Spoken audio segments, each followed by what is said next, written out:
دوستان سلام، تاعتون قبول باشه. ماه مبارک رمضان رو درش هستیم.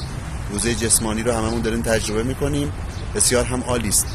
اما پیشنهاد من در کنار این در واقع روزه جسمانی این هستش که ما بیایم در واقع یک روزه فکری هم بگیریم. مدت این روزه فکری 10 روز هستش. چه کار باید بکنیم توی این روزه فکری؟ مرحله اول این هستش که ما اجازه نباید بدیم که هیچ فکر منفی، هیچ امواج منفی در ذهن ما رخنه بکنه، در ذهن ما بشینه.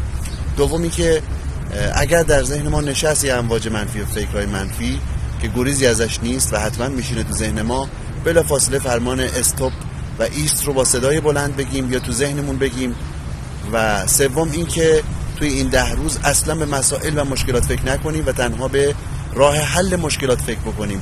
سخته اما بسیار نیروی شگفت‌انگیزی توی این تمرین هست. سپاس.